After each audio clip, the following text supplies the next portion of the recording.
Hello, folks. It's Jason Wampler with yet another episode of the Rocket Minute. You know what? I think I'm just going to shoot these wonderful videos every day. I'm going to shoot a short, I'm going to shoot a video, post them on YouTube, and just kind of see what happens.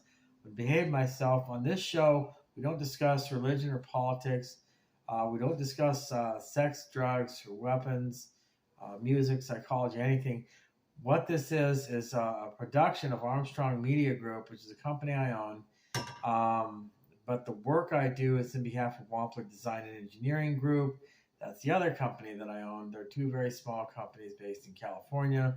And I am working on my master's degree in business administration. I'm supposed to be getting transcripts from my two past schools, Golden West College and Art Institute, Orange County. That's going to cost $20. I mentioned that before. I'm not happy. And now I have to pay for school transcripts when, like 10 years ago, you didn't have to. So, but I'm getting my MBA, which means I'll have a master's degree, which means it won't be an act of stolen valor if I say that I'm an instructor because I have a master's degree. In the state of California where I live, there are a couple of good things about the state of California and its governor, Gavin Newsom. One thing about California, they do set fairly high standards and requirements for anybody who wants to be an instructor or educator, from somebody who wants to teach preschool on up to somebody who wants to teach advanced English or literature or math or any other subject in a community college or university. As an instructor in the state of California, I'm not sure how or if this applies to the other states in this country, but in the state of California, you have to have a master's degree in order to be a teacher. So, and if you want to be a principal of a school, anything from kindergarten to a university, you have to have a PhD. And you not just any PhD, you have to have a PhD as an educator in education, as a teacher. So again, the state of California sets very, very high standards and requirements for its educators. Anybody involved in any type of education, public or private, from like I said, from kindergarten on up to somebody wanting to get their doctorate or PhD. A doctorate and PhD are pretty much the kind of the same on the same level. A girl named Diana Hyra, who should be getting her PhD because she's smart enough to. She explained the difference to me. She said PhD is where you just teach. Doctorates are where you practice and teach. Well, I do both. Armstrong Media Group is the company that's controlling the production value and producing the videos. Armstrong Media Group handles production of these videos, but they also are the ones to whom I'm going to be submitting scripts for movies and television series, and I'm also authoring books. But I'm working through, as far as that's concerned, I'm working through Dorrance Publishing, and they're in, I believe, either Chicago or Philadelphia. I'm really impressed with the outfit. They're a little on the expensive side, but they're conservative, they're logical, they're structured. They've been around for 100 plus years. They're almost 100 years. But they really got things on the ball. I need to make contact with them, but right now, I don't. I have half drafts. I'm not going to be writing stuff down on a computer program either, because that information always gets lost. And I have several books that I'm backlogged on that I've tried to write about 4 or 5 times in a row, and I keep losing the transcripts. I had a book that I was writing. It's called Soft Joshua, and it was one of my favorite books to write, and it was just coming out brilliantly. Left the windows down at night in a Walmart parking lot on the border of Anaheim and Fullerton, where I live, down the street, a couple miles from where I live, along with $250 in this satchel, little blue satchel. It was underneath the television that I just got for free, but it turned out to be defective.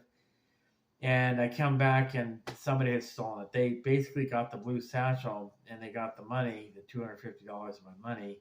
After that, I had no money, so I didn't want to think about it because I get stressed just thinking about it. But they also got the transcripts, not transcripts, the manuscripts. The one of which I worked a very, very long time. I busted my butt on a book called Soft Joshua. Part of it was loose leaf. It was written when I got my double hernia operation about 4 years ago, and that was just brilliant. But it's just writing a book is so involved because as you're walking along inch by inch, you pretty much have to build the entire environment. So writing books is a lot of very, very labor intensive hard work. And the saying is true as it applies with rocketry as well. Art is 1% inspiration, 99% perspiration. The 1% is all you need to just give spirit and life to the whole project. The other 99% of your time, your efforts, you are putting together that which you have conceived and want to design, engineer, build, and create. And believe you me, anything worth anything in life is going to be a lot of hard work. It's going to require you to expend a lot of your resources, your time, your energy, your physical health, relationships with people. I've had to put my social life on hold. But right now, I'm burning up time with the half-hour daily segment of the Rocket Minute, and I want to show you something. This is something. Oh my goodness, my hands are. Oh, heck! Oh, please tell me. Hold on. My out of sight. Okay, there we go. You know what I think? Instead of sitting, we are going to go ahead and get this to where I'm standing up. Okay, that's better. I've taken my glasses off. I'm going to put them back on because I want to glare. Boy, I look terrible. Never mind. I'll take them off. I don't want to look at myself. That's how bad it is.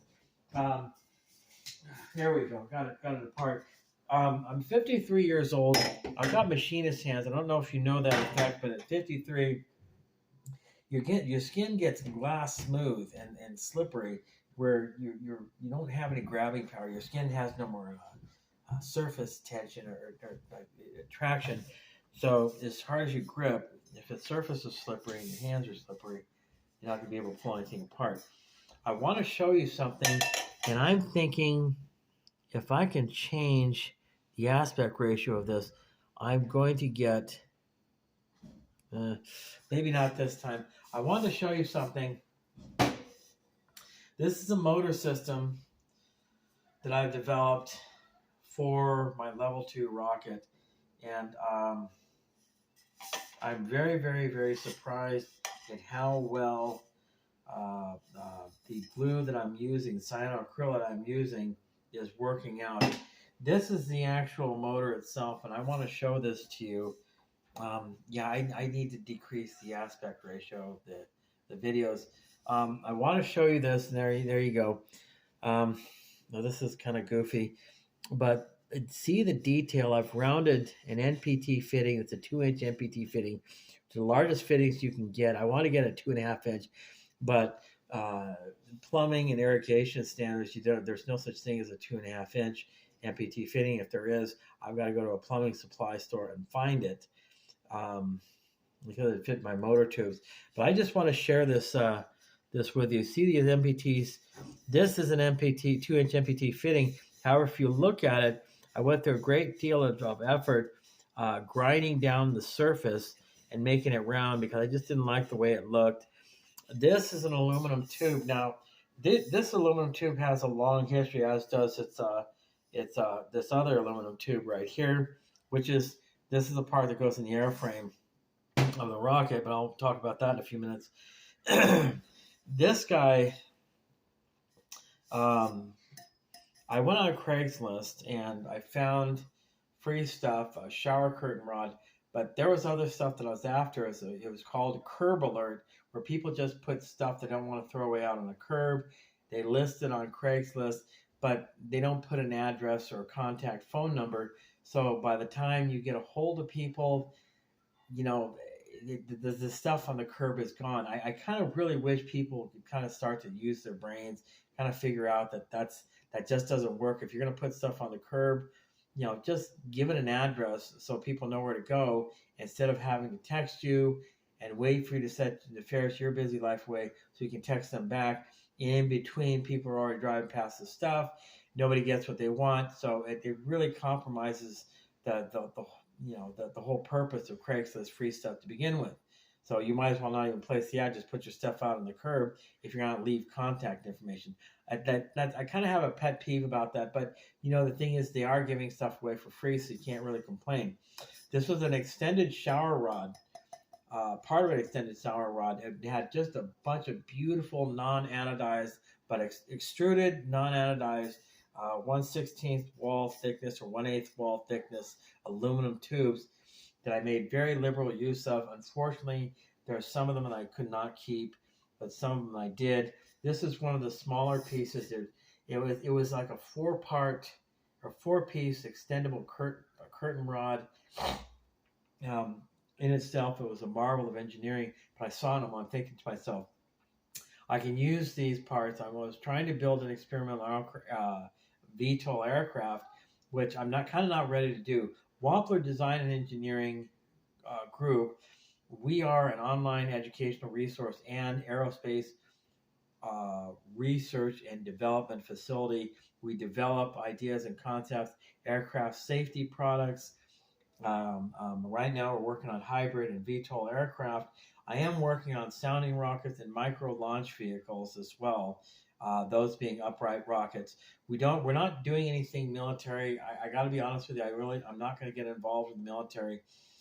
But Wampler Design and Engineering Group, like I said, it's an online educational resource. We're going to teach people how to build their own model rockets, including how to get your levels 1, 2, and 3 certification. But I'm going to hold off on the level 3 certification. I have my level 1 certification through TRIPOLI. I've got that from DART, Diego Area Rocketry Team, under Andy Werner's direction and tutelage. That's in Plaster City in San Diego. It's referred to in a movie called Mad Man, Mad Mad World, comedy in the 60s. Real funny. That was in Plaster City, northern San Diego County, basically in the middle of nowhere where nothing can burn because, rockets use propellant. The rockets I work with use solid fuel propellant, and they burn very furiously and quickly, and then you can burn things down. Well, dust, dirt, and sand don't catch fire, neither does asphalt, thank goodness, and that's all there is out in Plaster City. We can't burn anything down. It's big flat land, nobody around, so if you hit anybody, you end up hitting yourself, and nobody really cares if that happens. You're all alone out in the desert. They're called the events were called Plaster Blaster. I got my level 1 certification. I gave away the picture that my dad took of me actually pressing the button on a little folding table right next to Andy Werner as he was taking a picture. It was an Aerotech rocket kit. It was an HCAS Arcus, I believe, but it might have been something else. But I redid it. I painted it myself and I redid the motif, and it was a successful flight. I went back to get my level 2 certification. I actually built a couple rockets for it, under Andy Werner again. But unfortunately, this time I failed the written test. Level 2 certification involves a written test. You have to pass the written test. You have to have a level 2 rocket that runs a 38 millimeter motor. This diameter 38 millimeter motor. This is a motor, but this is my own design. So I have to use my level 2 certification. I'm going to have to make modifications to a commercial 38 millimeter motor similar to this. This is for testing and flight purposes. And then, like I said, you have to take the written test. Then you have to use a commercially made 38 millimeter motor. Obviously, this is all at a sponsored event, and you're working under somebody who has their level 3 certification. You have to fly the rocket and successfully recover it, meaning everything and anything on the rocket, except for the paint itself, has to be intact. The rocket has to be able to fly again.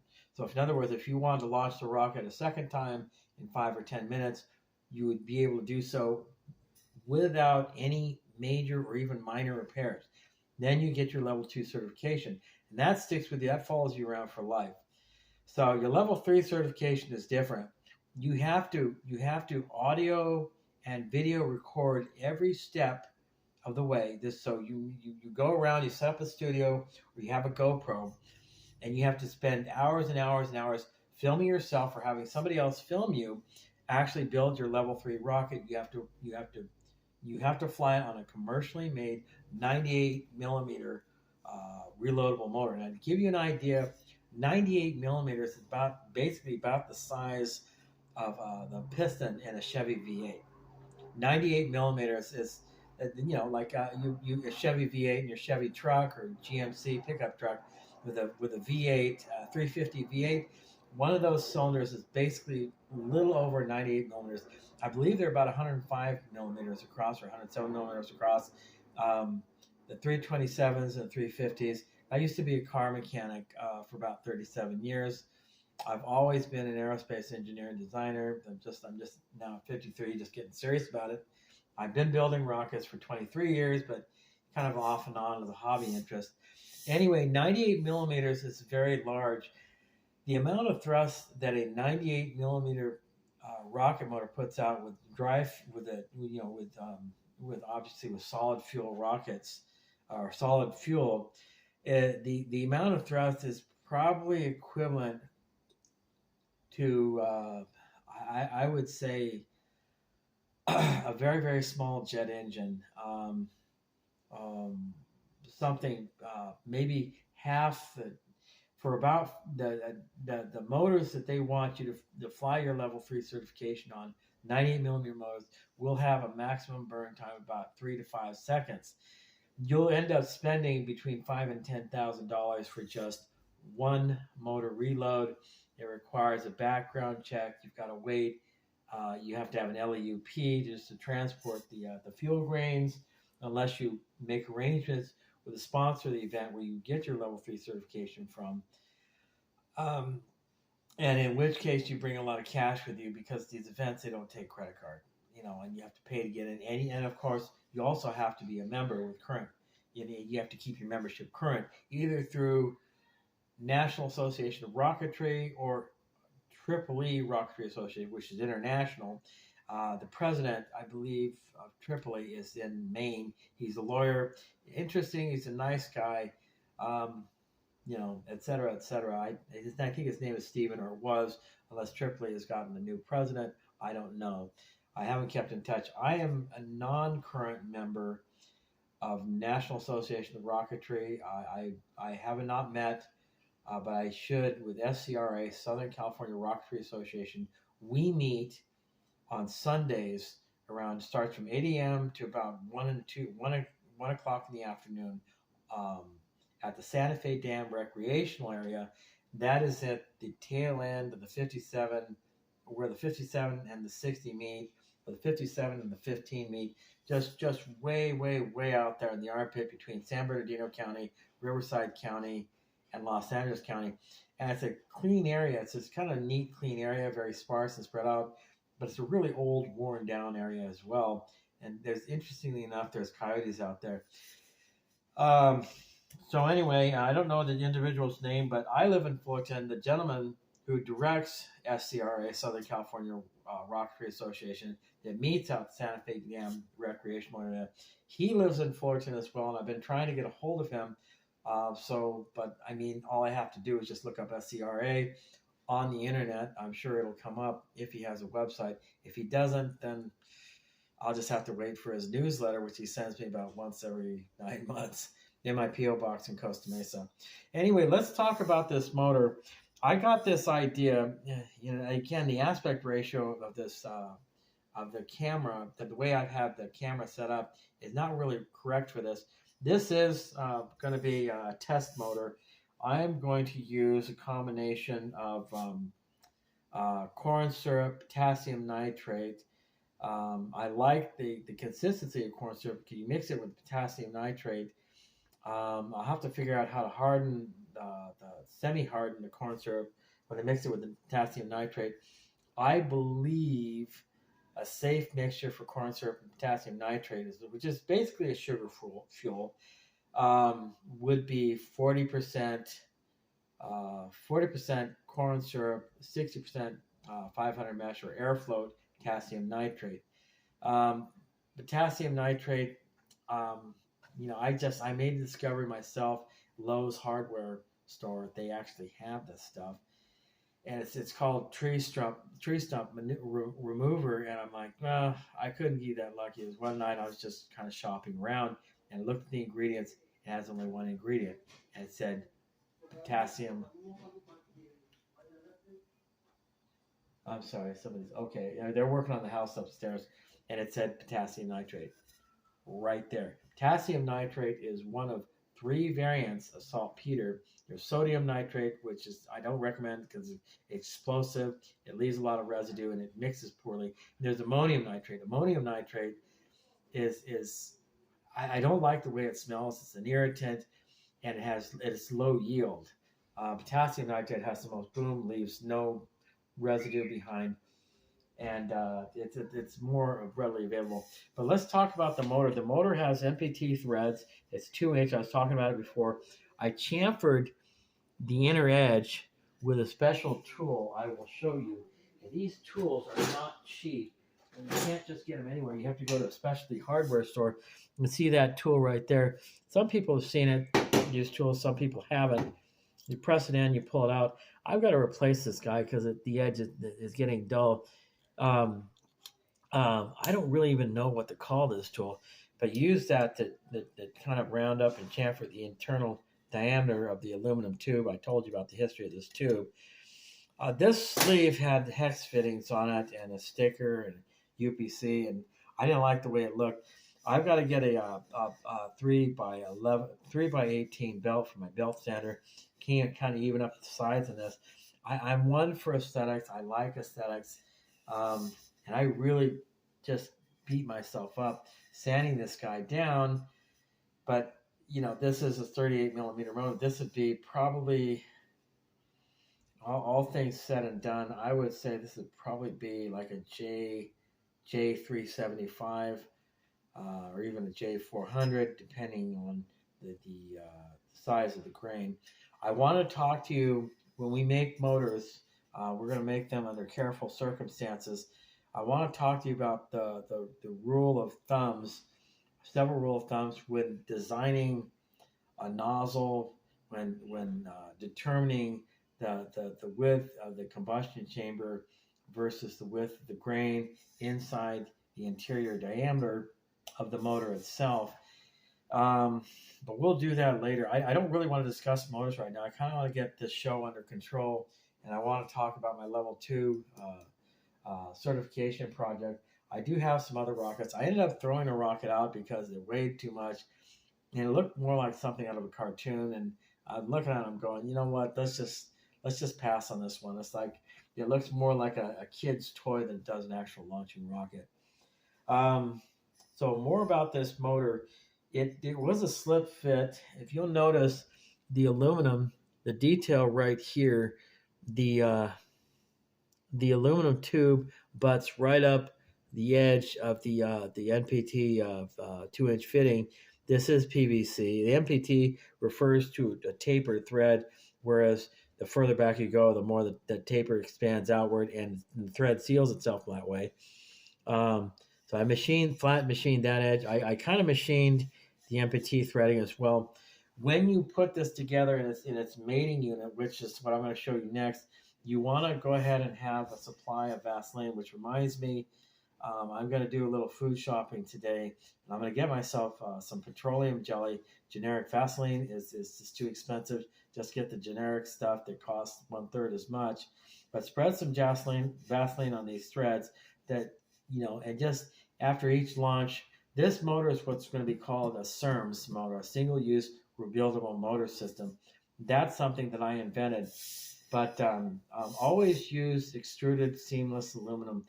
And always, when you're using this NPT thread lock system, 2 things. Always clean it up after each use or after testing the motor or launching it in a rocket. The other thing is when you run it in, I'm going to show you because I'm going to show it its mating piece. Don't run it in too tight. Remember, these are not straight threads. There is a slight angle, an upward angle to the threads, and PVC is it's a soft, flexible material. It's not rigid and hard like steel, or even like it's flexible. So you run it really tight, it'll bound back and it'll bind up. NPT threads with that slant, designed to seal. This stuff is supposed to be used in a plumbing application. and it's designed to seal because of the taper. It expands outward and pushes harder on the inner diameter and seals things up. But because of that, if you run it in too tight, especially if you haven't cleaned and re-lubricated the threads before each use, you're going to have a hard time getting it out. Now, I want to talk to you, and if you don't use extruded anodized aluminum, which is what all commercial grade reusable, reloadable motor systems for hobby rocketry or sport model or sport or hobby rocketry are made out of, then unfortunately, when you go to grab the non-anodized aluminum, you end up bending it in an effort to get these MP3 threads to finally unlock, and you might actually end up spinning its female mating partner inside the airframe of the rocket itself, which would require that you figure out exactly how to repair it, or you might have to simply cut up the airframe and dig this aluminum part out and build a new airframe around it, which would require that you set, cut, machine, grind, sand, and fit all new custom bulkhead rings, which is, besides making a nose cone plug, is one of the single most difficult aspects of building any of the rockets I'm going to show you how to build. Okay, so we got this. Now let's talk about its mating end, and I'm going to show you several things. Where are we at? We're at 26 minutes, and boy, am I a yammermouth. You see that in there. Oh man, I've got to even up the pant legs on this too. Chamfered the end on that. Spent a long time sanding the body down and getting it kind of a smooth finish. You can still see, the efforts I've made. You kind of swirl marks, etc. And that. This is the opposite, female MPT fitting to mate this MPT fitting, and I want to show you some things. Well, I can't show you how to lubricate because I don't have any petroleum jelly. I don't have any axle grease. But let me just show you this. I'm going to make this quick because I got about 3 minutes left. This goes in to this. Now, mind you, in real life, you're supposed to have, petroleum jelly or axle grease on this. But you just run this in. And basically, the concept of this type of motor lock system is basically, so this is going to be a motor with an ejection charge. You want to seal the several things. You want to definitely center the motor in the airframe. This will help you do it. You center this piece, the mating female piece, into the airframe. It'll center the motor, guaranteed for sure. The motor tube has a press fit into this piece right here, so it's centered. So you're going to have a dead centered motor in the rocket. You set up the airframe straight, and everything's square sanded between the segments. The nose cone's set correctly. You got fins that are aligned with the long axis, and they're also aligned with the center axis from a dead behind shot, and evenly spaced all around, relatively the same size, sanded down with no nicks or burrs. The rocket is going to fly relatively straight, and it's going to have a straight, even path.